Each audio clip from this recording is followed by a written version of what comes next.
for many people, reuniting with family at the holidays can mean sitting at the table with your abuser.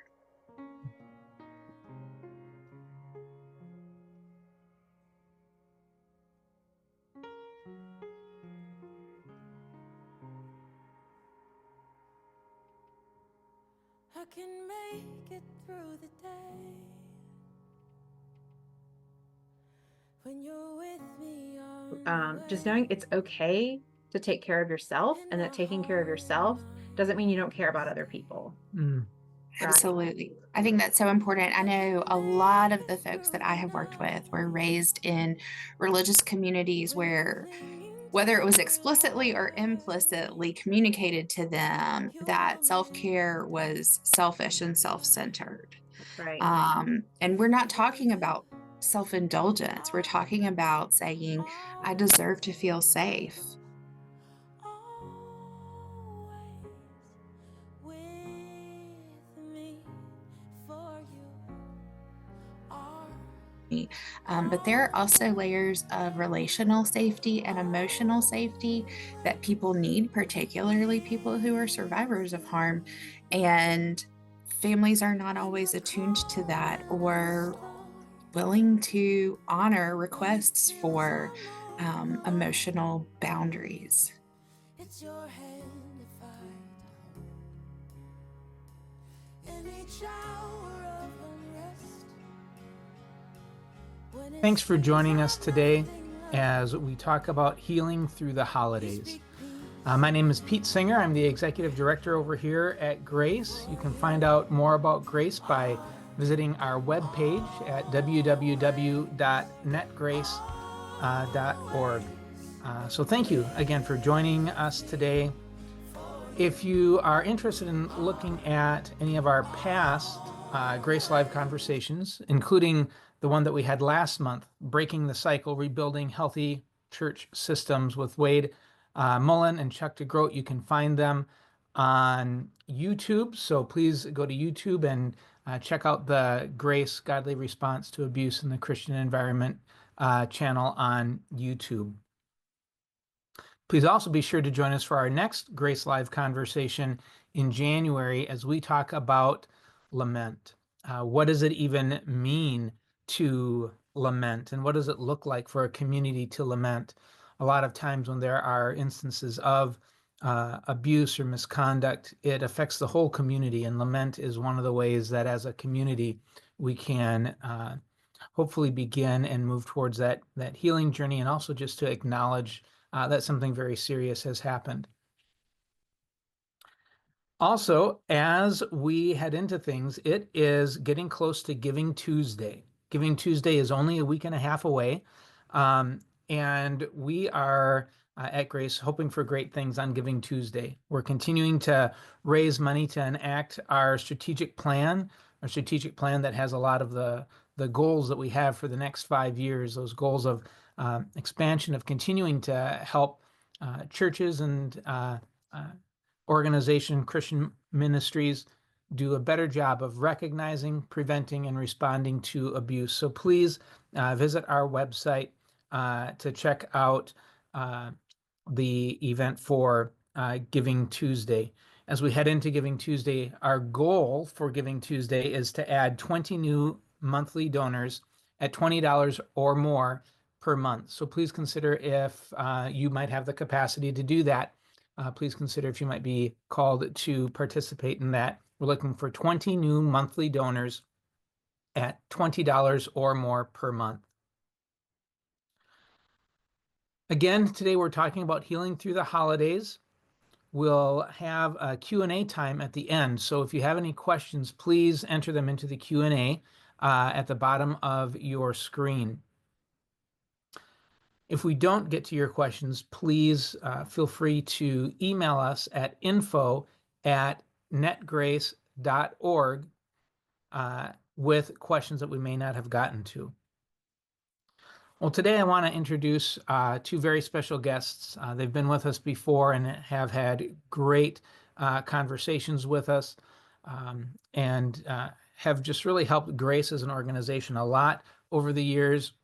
Laura Thien and Carrie Nettles, if you guys could please come on screen and introduce yourselves so that we can begin our program. Thank you.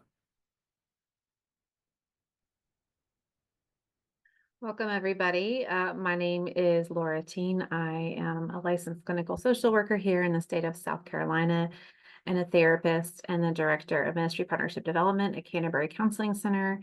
I've also been involved with Grace as a board member now for over 9 years. So very familiar with Grace and a lot of the dynamics that Grace is involved in faith communities, and have been an advocate for many, many years of a better informed and equipped faith community that provides safe places and spaces for those who are harmed and hurting. So I'm excited to be here with a dear friend and colleague of mine, Carrie Nettles. It's good to be here.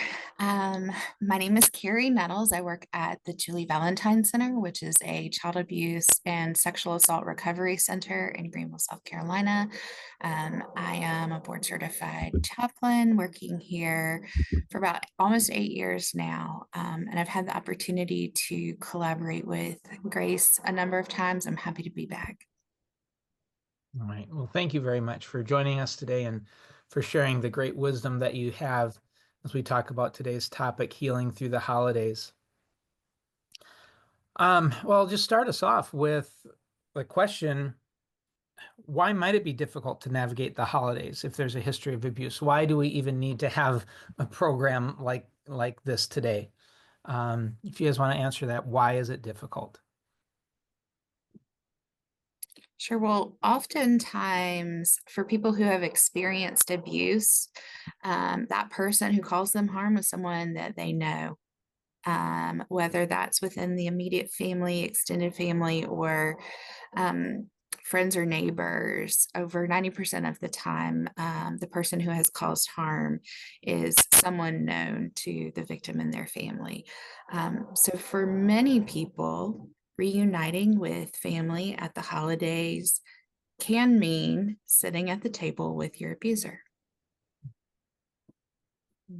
Wow, that would be very hard.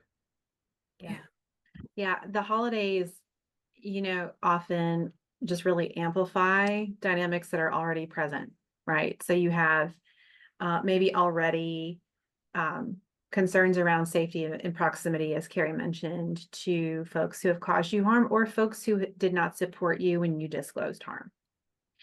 And then on top of that, even without the holidays, there may be pressures, right? So we have proximity, we have pressures culturally for like what holidays should look like and who should be together at the holiday time, maybe pressures religiously around what should be acknowledged and celebrated, and participation being expected or required in various traditions and activities, and pressures from family for a variety of reasons.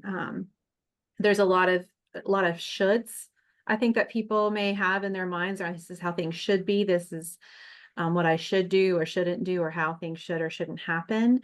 And often that can create, either whether those are coming from, outside or inside of us, that can create just a lot of pressure that's there without the holidays, but the holidays seem to amplify that for a variety of cultural reasons, I think, as well.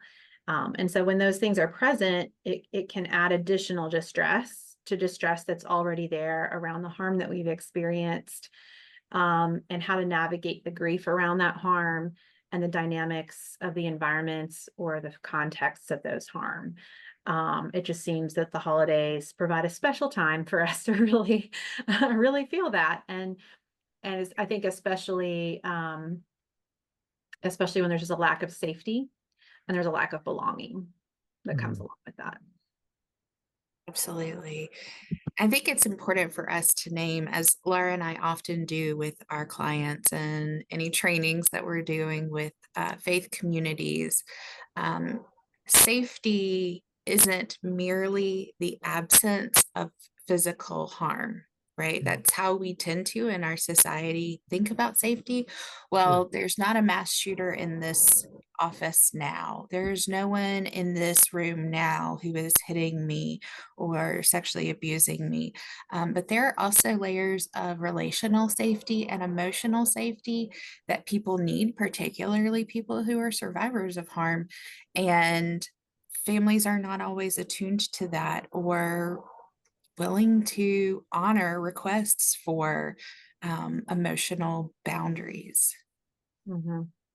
Absolutely. And there's so much overstimulation that happens at the holidays, whether it's the sights and the sounds and the close togetherness of people in airports and grocery stores and living rooms and churches and different spaces. And so for people who are already in a state of overwhelm, whether just naturally because of maybe some of their own tendencies or because of the harm that they've experienced, this holiday seasons in general can just continue to make that even more challenging. And when we feel overwhelmed, we're more likely to retreat into survival mode and not really be able to feel like we can engage with the people and the places around us in not just safe, but healthy ways as well. Absolutely. Yeah. Yeah. Right. So there's a lot of things that go into it. It's not just what has happened to us, but it's also how the environment that we're heading into impacts us, the sights, the sounds, the number of people. And it's also these pressures that come on us from our culture, whether it would be faith traditions, whether it would be family traditions. So it's also all these other pressures that are there. Right. I think an additional dynamic to name is even if you're going into a setting where um, you're not necessarily saying, I'm worried about my safety in this setting. And maybe, especially if you're like a parent of a child, potentially maybe there's been some difficulty in your relationship with your parents as an adult child, right?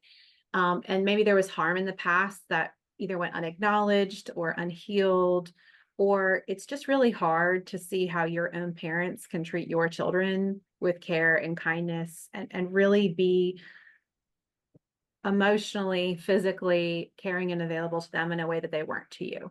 I think a lot of people going into settings where they say, man, I sure wish my mom could have showed up for me that way. When I was young, I wish she could have responded with patience and curiosity when I shared something really difficult with her. And it can be really hard. It can be a point of grief for us to see people treat and respond to the next generation differently, even though that's a good thing. That's a good thing, right? We're acknowledging that's good, but it can be really hard and a point of grief to see that happen. And that can bring up a lot for folks as well. Yeah. And that grief is a grief for the mother that she could have been, that I see the nurturing and love that she's capable of showing the grandchildren. I deserved that mother, right? Wow. Yeah. So it's also how today interacts with the past and what's happened. Absolutely. Absolutely. So there are a lot of things that can make it challenging to navigate the holidays with that history of abuse. What can we do about it? How do we go about creating safe and healthy expectations for ourselves and for these gatherings? I That's think, a great. yeah, and there are a lot of Go ahead. practical things we can talk about around that, but I think also just from even like stepping back to a big picture, we can take care of ourselves with self-compassion, kindness toward ourselves for however we're feeling or dealing with what we're interacting with, what we're experiencing, is really important no matter what. And knowing that what we can do is try to build in to what we do more choices and more adaptability so that if how we're doing something or experiencing something changes or shifts, we can shift along with that. And we'll talk about some practical ways what that looks like. But I think the more choices we can offer ourselves, the more that we can acknowledge, like, it's okay for me to change my mind. Then we can be more responsive in the moment instead of reactive, and offer ourselves and others compassion as well in the process. So, Carrie, what are some of those practical things? I like having an exit plan. Mm, Very important. You know, they're not necessarily because, you know, someone I fear will do direct physical harm to me might come in, although that may be the case for some people. But if I am someone who is reaching that state of overwhelm where all of these sensory issues are already that much on me, and I'm living in a heightened state of anxiety because of the impact of my abuse, then if I need to find a way to remove myself from that situation, be it for a short term or for the rest of the gathering, I just need to leave early. Having a plan, not having just one car that I'm trapped in with a bunch of other people. Maybe I have my own car. Maybe I have a friend who's agreed to come pick me up, or a bus ticket or whatever it is that I need. Like you said, Laura, giving myself permission to have those options and enact those options when I need to. mhm. That may involve when we think about accommodations, if you know we're traveling out of town to see family, maybe staying with those family members is going to create a lot of difficulty for a variety of reasons. And it may make sense to explore, hey, you know, we could look at an Airbnb or we could look at a hotel if that's something within, you know, the financial means. Hey, we're only going to be in town 48 hours, but we've decided just to get a hotel so everyone has, you know, some extra space. That way you always have a place to go when you leave. It's not just how do I get out of here, but where am I going? And does that Yes. place feel like a place where I can breathe and rest and be if needed, either on my own or with people that are safe and caring. Yeah. Um, I think it's also acceptable giving myself permission to do something different. mhm, Like if every year for 40 years we've gone to Uncle Joe's house and we're now realizing like Uncle Joe was a perpetrator of harm or maybe didn't act in a protective capacity, maybe even considering, do I even want to go there anymore? mhm, Maybe I don't go there this year. Maybe I don't go there henceforth. I get to change my mind, right? mhm, And what are some alternatives? Can I gather with friends? Can I gather with chosen family? mhm. Absolutely. And Thank maybe, you. and Go maybe, ahead. no, go ahead, Pete. Well, I was just wondering, so you've talked about giving yourself permission. What if I'm just really struggling to give myself permission? What if I am having a hard time getting over the guilt of putting in these boundaries? Any tips on giving myself permission? It's a really good question. Mhm. Laura, do you remember what Brene Brown says about giving ourselves permission? Do you remember what she says? I think a lot of it comes back to self-compassion, just acknowledging like we all have limitations. Yeah, And we also all have tendencies based on the families we were raised in and our own person. Some of us really struggle more with people pleasing than others, right? sure. Some of us struggle more with being firm on boundary setting than others. Some of us have no problem saying exactly what we think, right? When we think it. So some of it comes down to just knowing it's okay to take care of yourself, and that taking care of yourself doesn't mean you don't care about other people, Mm, right? Absolutely. I think that's so important. I know a lot of the folks that I have worked with were raised in religious communities where, whether it was explicitly or implicitly communicated to them, that self-care was selfish and self-centered. Right. And we're not talking about self-indulgence. We're talking about saying, I deserve to feel safe, Mm-hmm. period. That's a basic human right and necessity. Mm-hmm. mhm. Feeling safe. Yeah, and again, I'll kind of maybe speak back to the sense of people pleasing. Sometimes one reason why the holidays are really hard is because it makes it harder for us not to fall back into unhealthy tendencies and unhealthy family relating patterns. Sometimes when you go home and you're in the home that you grew up in and you're with exactly the same people that you struggled to relate to in a healthy way, it's kind of easy to fall back into those dynamics and patterns. So having even just a different space to be in while you're visiting, or to limit that time is a way of kindness to yourself, but also putting into boundaries is also a kindness to others. Only expecting what other people are capable of is a kindness to them, right? If I say, hey, I really want my mom to be, or my dad to do this and be this or that for me, but I just know that for whatever the reasons may be, whether it's how they were raised or their own hurt and trauma or just unhealthy learned patterns, they're not capable. They don't have the capacity to do and be for me what I need. And for me to continue to expect that of them actually ends up counteracting sometimes our own needs. It's not good for either of us. Right. So it can be a kindness to say, I'm going to expect things of myself, and I'm going to do what I can to keep myself safe and maybe, the people that are under my care, but I'm not going to expect something that maybe people aren't capable or have the capacity to do. I think that's a kindness in the process as well. I think that sounds really important too. Not expect things from people that they've demonstrated are beyond their capacity. Or that they're just unwilling to do. Like we often can tend to over explain ourselves, or just say, if they could just understand. Some people really are committed to not understanding, right? They're not, again, for a variety of reasons, whatever those may be, right? Whether they're coming from a faith community where there's just not even a framework for understanding our struggles the way we need them to understand them, or their view of love looks very different than what we believe that to be. There's a lot with that, and grief for sure. But sometimes folks aren't capable, don't have the capacity to fully understand what we need from them and to provide that. And some just really show us they're committed to not really caring or understanding us as well, unfortunately. Yeah.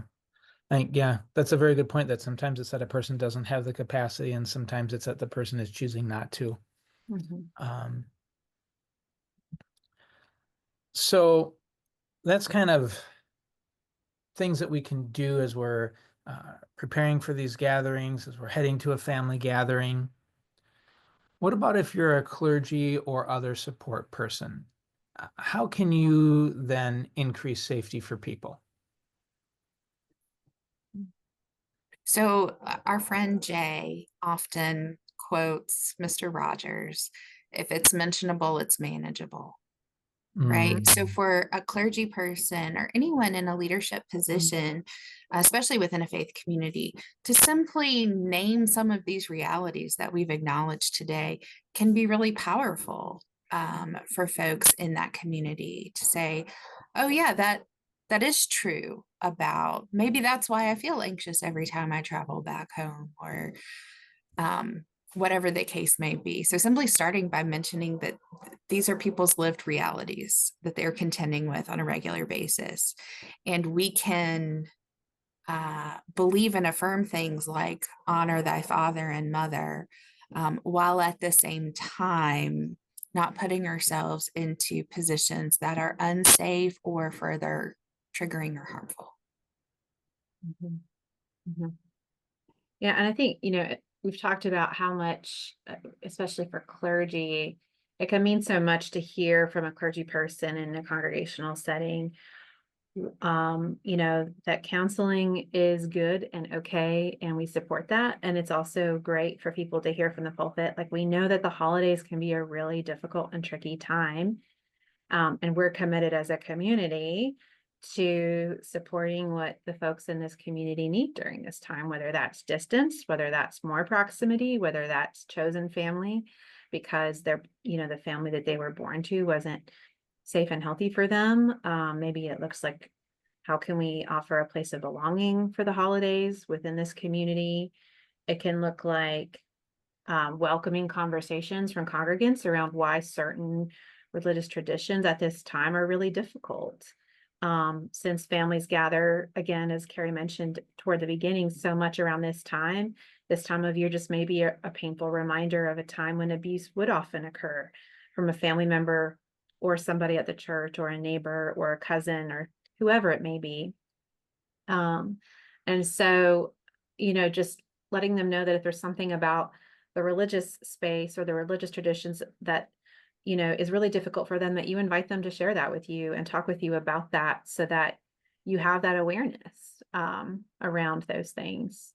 Why they may not even want to come to Christmas Eve service or why, their absence is okay. I think it's important. And if I'm the clergy person who says, okay, I want to add this practice into my pastoral caregiving, I want to do what Laura said and invite people to name those sensitivities around this time, or the fears or the hurts. I also need to be prepared to hear, right? As the clergy person in their life, as their pastoral caregiver, before I make the invitation, I need to prepare myself to hear hard things.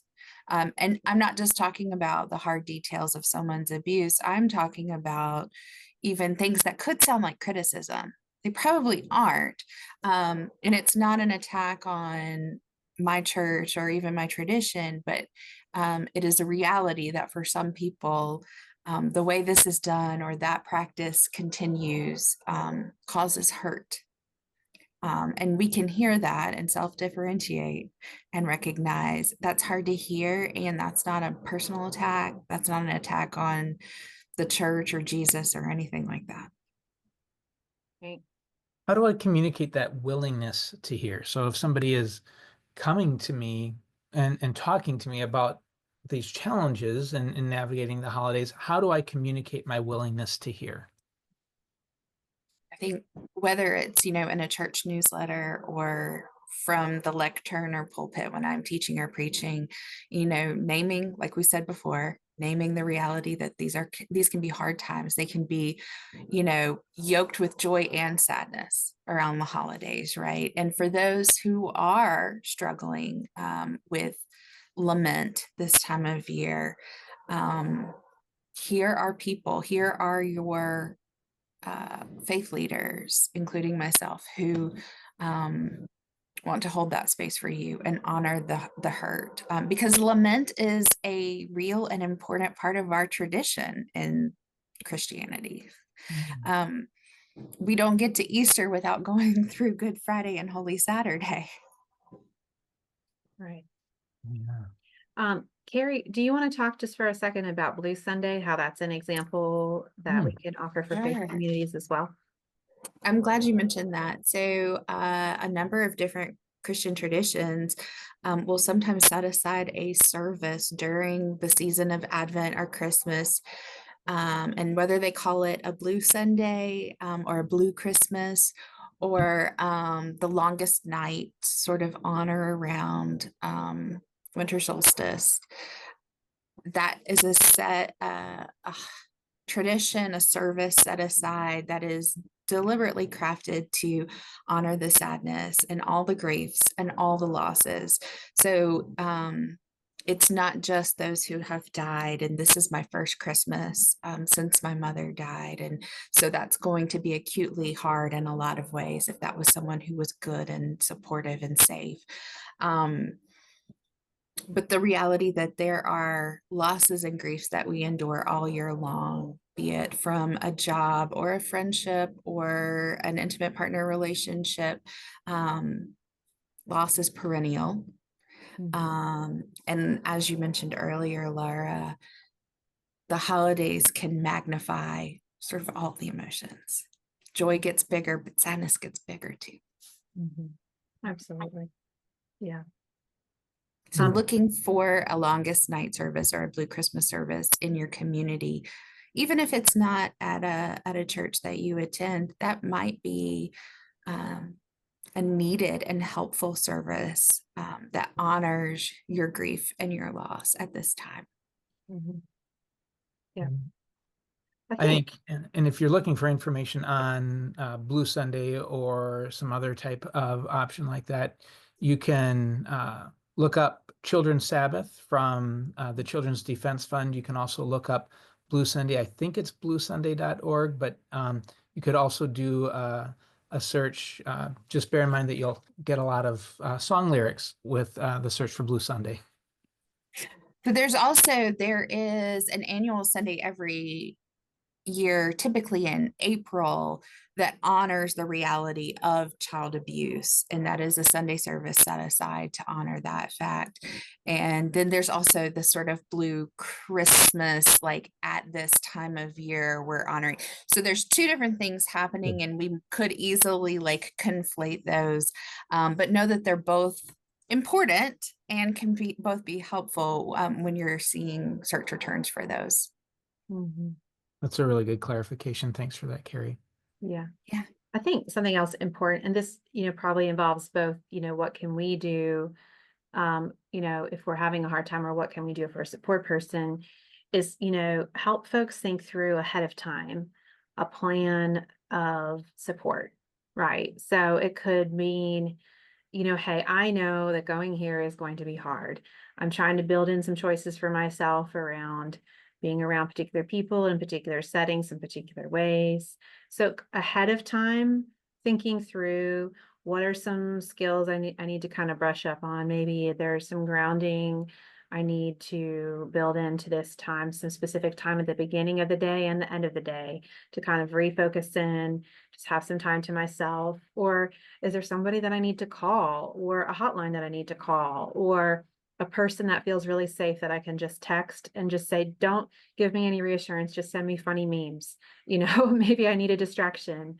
Maybe I just need someplace to put all of what I'm thinking and feeling in a journal, or talk to but working in advance to think through what are going to be some skills, who are going to be the people that I can access and enlist for support when I'm going into an environment where I feel unsafe, or just where I might feel so overwhelmed and not want to have to explain myself to the people around me much, So maybe that's a friend or a partner, or again, an advocate, or just, somebody who is really kind and supportive that you've talked with them about in advance, and they'd be happy for you to reach out.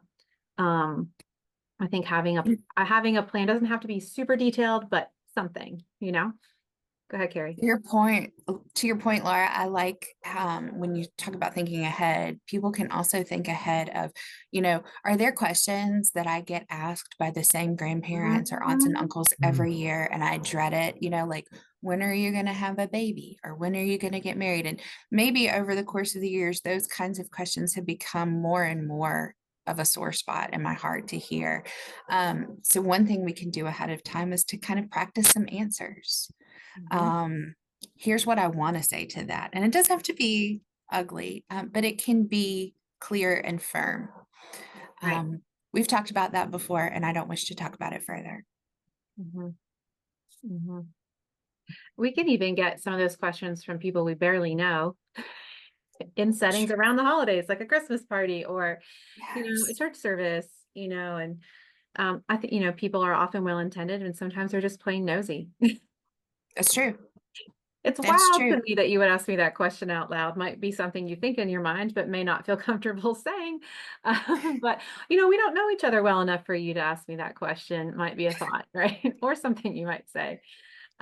But it also might help, again, in a proactive stance to let, to say, going into a family gathering, like, hey, Mom, I just want you to know I'm coming to Thanksgiving or Christmas Eve or Hanukkah or whatever, but here's what I'm not going to be talking about. Just so you know, I honor the fact you all may want to talk about that, but just know that these are not topics I'm willing to engage on in our time together in order for me to come. So just as a heads up. Right. That's your boundary, right? Right. You can say, I'm not going to talk about that. Not going to talk about that. While you recognize you can't keep them from talking about it. Right. Or if you're hosting, you can say, if folks would like to talk about X, there is a really cold outdoor patio where you're welcome to go with a fire pit if you really want, where I can't hear you. But it won't be in this kitchen. Or hang out in the garage, right? Or go down the street to the, wherever local gathering spot. And if you all want to talk about that, that's fine. But if I'm hosting, if I'm gathering, and this is my safe space, here's how we're going to make that safe and keep that safe. Yeah. Yes. The importance of coming up with a plan, of thinking about it ahead of time, both in how we protect ourselves and in how we can play a supportive and protective role for those around us as well. Yeah. So And important. maybe, if you're a support person, maybe you're hosting a holiday gathering, or you just notice that there's a person from your gathering that regularly retreats to a cold, dark room on the other side of the house. If, that might seem confusing or odd, or you're like, hey, I wonder why they're not having a great time. Maybe just knowing, like, maybe they're having a hard time for a really good reason. And just let them know, hey, I see you. Is there anything you need that I can do for you? But just kind of let them kind of do what they need to do for themselves in that moment in context, without really pushing for much information around it. As, if they're needing to go be by themselves quite a bit. Right. Or even as a hostess, if you know that that is something that happens with regularity, saying like, hey, Laura, I know you like to go retreat to the room on the far end of the house. I added some water bottles and an extra blanket in there to make it cozier. Let me know if I can bring you anything else. Mm-hmm. That's thoughtful. That's, you're noticing what someone is Mhm. doing and you're trying to make that space a little more welcoming. Right. Right. I think a lot of compassion to her parents with young children. Well, not even young children, any children whatsoever. Again, the holidays, but bring a lot of excitement and sugar often, and also total disruption of routine. That's Right. We're right. out of school. There's a lot of things that aren't, a normal rhythm for them. And so sometimes for kids, especially ones who really struggle with a lot of overwhelm, it can just be a hard time to be bouncing from event to event, house to house. And maybe there just needs to be some pivoting last minute to say, you know what, we really wanted to do all of these things. We really hoped to. But the reality is we just need to say we're done today. Or we need to say, we've done 7 holiday things this week. We're going to stop here. We love the cookie decorating activity at church, but we can't make it. But we hope everyone has a wonderful time. Right. So it also can just be compassion for ourselves around decisions we need to make as parents, keeping our children in mind, and family members and support people and clergy just noticing, like, it's okay to say no. You don't have to come to all the church activities.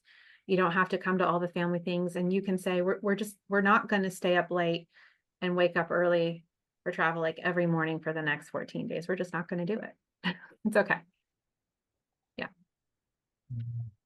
The importance of that self-compassion, that it's okay to say, that's beyond what I can do, that it's okay, even if we've said that we're going to do it, we may need to change our minds. Mhm. So, I don't know if anyone um, struggles with overcommitting. I've heard it may happen at times. Who's that?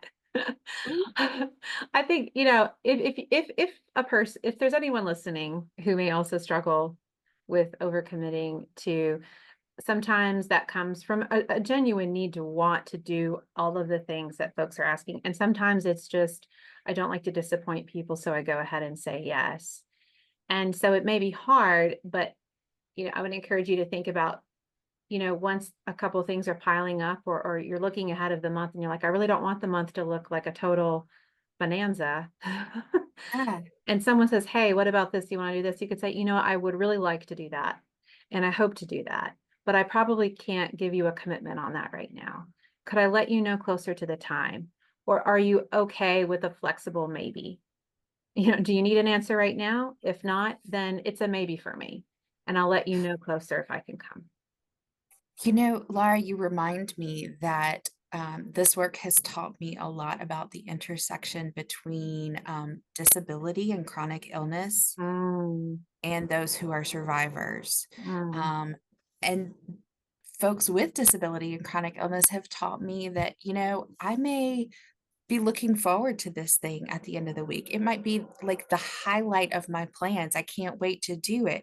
And then come that day, it may be that my body will simply not let me do the thing that I have most looked forward to. So not only am I disappointed now that I didn't get to do that thing. If it comes alongside family pressures or possibly guilt trips for not showing up to that thing, that mm, just makes a hard situation harder. And for whether it's clergy people or support people to just be mindful of the fact that those sort of last minute pivoting and I can't give a hard commitment. I really want to do it. Those kinds of things are sincere. And when someone can't do the thing, um, showing them all of the grace and compassion in the world is really the best gift you can give them. And even saying like, thank you Mm. for honoring your limitations and and just reaffirming that that's a good thing. That That's even right. though even you as the support person might be disappointed that your plans with them aren't what you hoped, the fact that they felt safe enough and aware enough of their own limitations to say that to you, to risk, to be vulnerable, that you might be disappointed with them, but to go for it anyway, that's a big deal for people. Yes. And so to even just say, you know what, um, as much as I would have liked to get together, it's important for me that you take care of yourself. I'm really glad you told me that you're not in a spot to do that. And maybe when you're feeling better, we can, think about doing that at a different time if you want, you know. Mhm. Very cool. Yeah. We're getting close to the point in our discussion where we want to take some questions from audience and from people who are listening.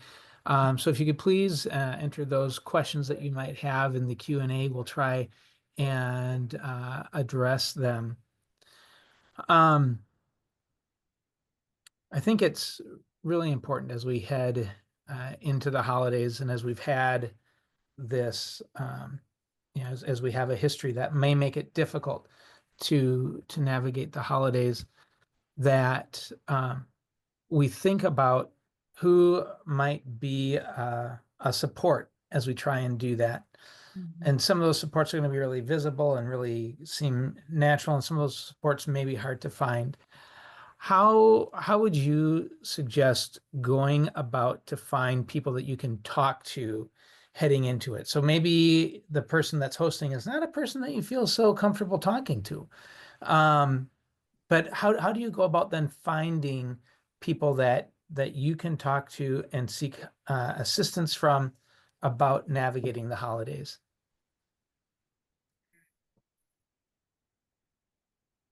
So if you already have a personal therapist, individual therapist, those are great conversations to have as you kind of look at the calendar. You're heading towards the holidays. Um, if there are close friends that you have already developed trust with, but you haven't necessarily talked about this component of your life, you don't have to disclose all of the details of your childhood abuse, for example. Um, to be able to say to them, hey, here's the rub for me. I'm looking at going to this thing. I have some trepidation about it.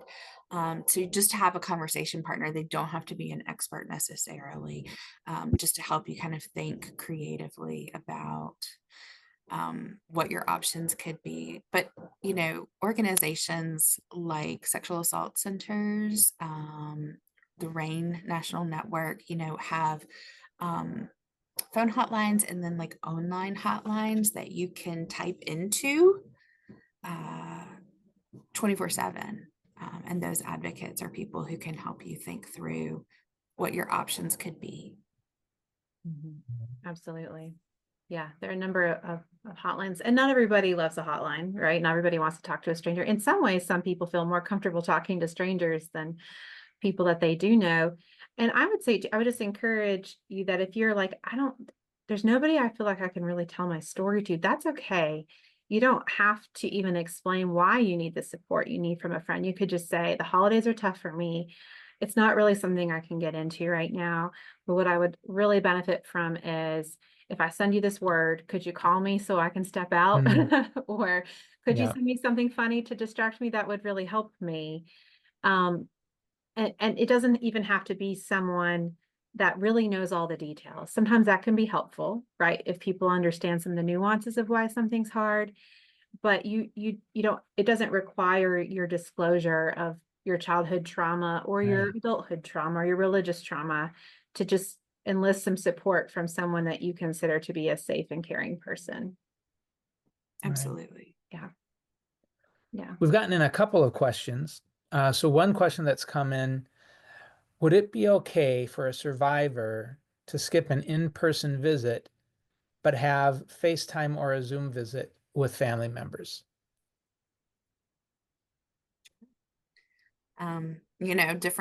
Different family members of different generations are more or less adept at some of the technology we have available to us now. But I do think it's not only acceptable, it's helpful and healthy to decide who those people are. Like, I don't necessarily want to FaceTime with everybody who's going to be at grandma's. Especially, if one of those people was my abuser. But I do specifically want to talk to this cousin or that cousin. So it could be during that gathering, but it could be, before or after. It could be a separate meetup in real life or via FaceTime. Okay. Absolutely. Another question that's come in, is there a Bible verse or story that may be particularly comforting to survivors struggling during this time of year?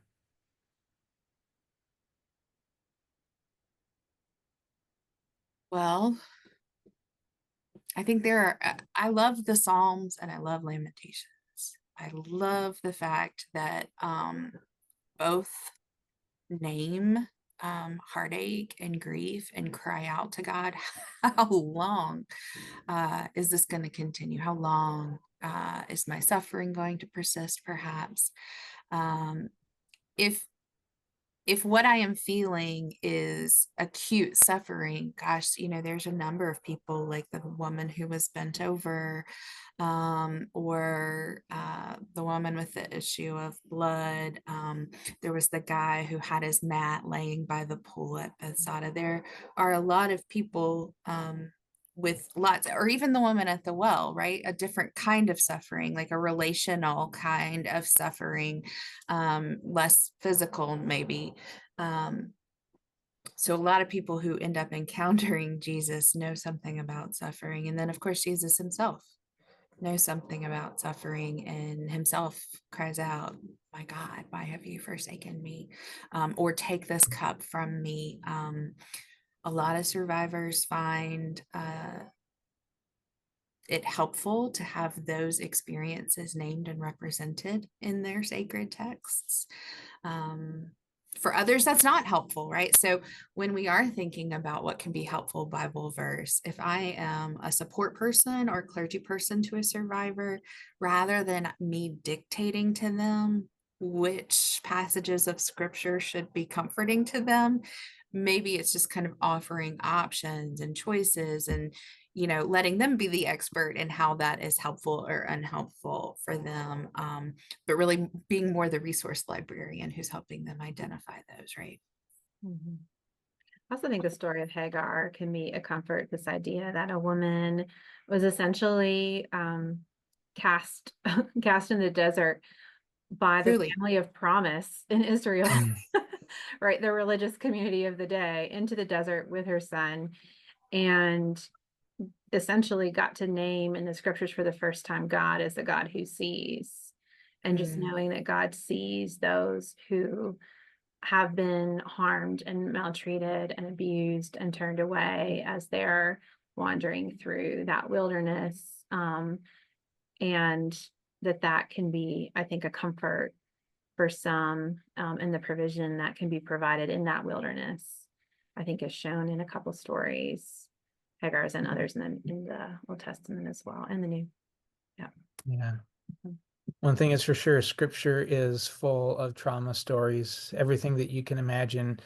It's got stories of clergy sexual abuse. It's got stories of other forms of sexual abuse and trauma that people may encounter. And so, yeah, often we can find something in scripture that speaks to what we're experiencing. I think We it's have time. worth pointing I'm sorry, out. go ahead. I was gonna say, I think it's worth pointing out that so often we see that some of the harshest words of Jesus and even not Jesus in the Old Testament, but God and Jesus in the New Testament, are for those who harm, the hypocrites, the religious leaders of the day. And so, sometimes it can be tempting to have harsh words for people whose behaviors we don't understand, or who are withdrawing and retreating and not participating. But really the harshest words should be reserved for those who've harmed them. And just remembering that that Jesus called the little children unto him when the disciples were like, what are you doing? Yeah, he provided for those who are vulnerable and spent time with them and was compassionate and patient and kind to them, and as an example for all of us in how we should treat those who are the least of these and who are the vulnerable among us, especially. I see a question from Kathy that I want to draw attention Okay. to Sure. about spiritual bypassing. I Mhm. think this is a great question. We hear it a lot, and I think there's two important components to what is the difference between spiritual bypassing and comforting with scripture. One is my posture, right? Is my posture to hurry them up and shut them up? Mhm. Okay, let's get this over so we can go back to whatever. Um, or is my posture sitting with, walking alongside, honoring the harm, the hurt, right? So that's, I think, an integral part of lament is just being able to acknowledge that there has been a loss, there is grief. So if I'm not trying to rush them past that, um, then I'm not necessarily spiritually bypassing, right? There is comfort in simply sitting with the grieving, right? I think the other component is sort of imperative versus invitational, right? If I am telling you, here is the scripture that should comfort you, versus inviting you to consider, well, what scripture has been comforting to you in the past? Have you ever thought about this one as it relates to your story, or this? So it's it's the difference between offering choices versus the shoulds, I think. Mhm. Yeah. Wow. Yeah, that's an important differentiation. Mhm. Thank you.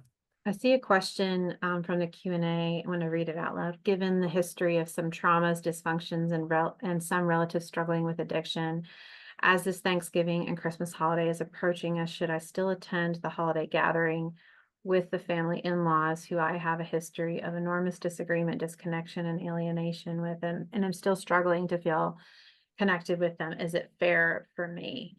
Well, I think, every person's situation is going to be different. I don't know that we could advise on a particular scenario. There's just so much to consider. But I think a way you could approach working through that is to come at it from, is it safe for me to be there? When folks are partaking in alcohol, does it become unsafe in any way? Is that a consideration that I should be considering for myself and others? And not just unsafe like physically, but do they become inappropriate? Do they make inappropriate remarks, not even sexually, but about other things that make me uncomfortable and feel emotionally or psychologically unsafe? Do they insult and become mean and demeaning, and then I'm verbally unsafe? And then I would say beyond safety, like, is it healthy for me to be there? Does it contribute or take away from my health and healing to be there? And of course, there are considerations around dynamics with your partner and kind of how you make decisions together around things like that. But what I'll say is it's fair for you to consider what's safe and what's healthy. And maybe that's the best way to kind of um, offer to you, that it's fair for you to be able to consider those things as part of your decision around that. That's maybe how I would say that. Carrie, anything else?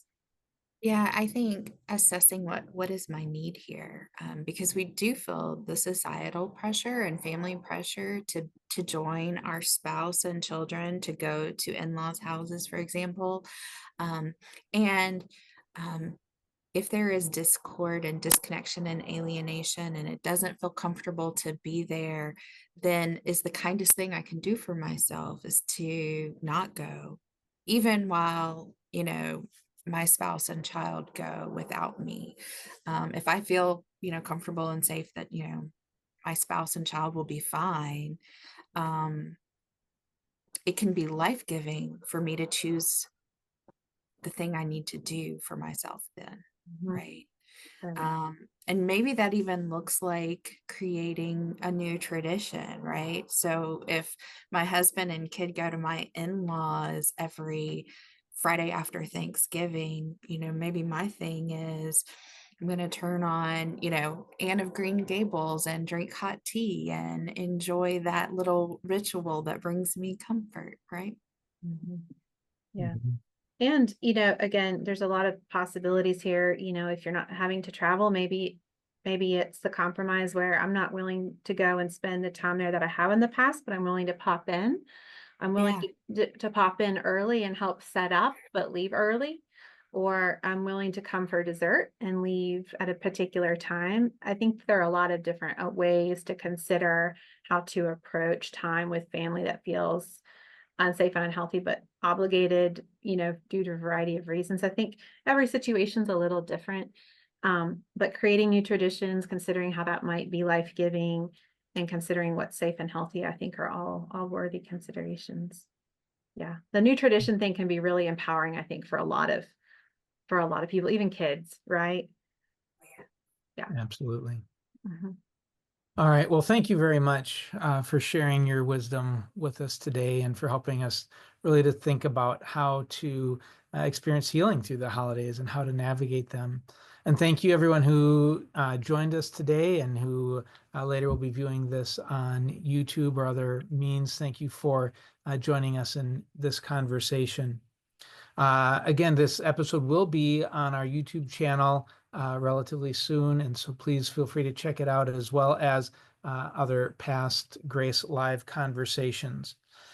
Be sure to join us in January as we talk about lament. What does it mean to lament? What is intended with lament? And then as you're going, please also remember that Giving Tuesday is coming up in about a week and a half, and we're looking to continue raising money towards enacting our strategic plan. So please assess whether or not you could join in helping us this Giving Tuesday, whether that would be a one-time gift or helping us reach that goal of 20 new monthly donors at $20 per month or more. So thank you very much, and I hope you all have a great rest of the day and a great weekend.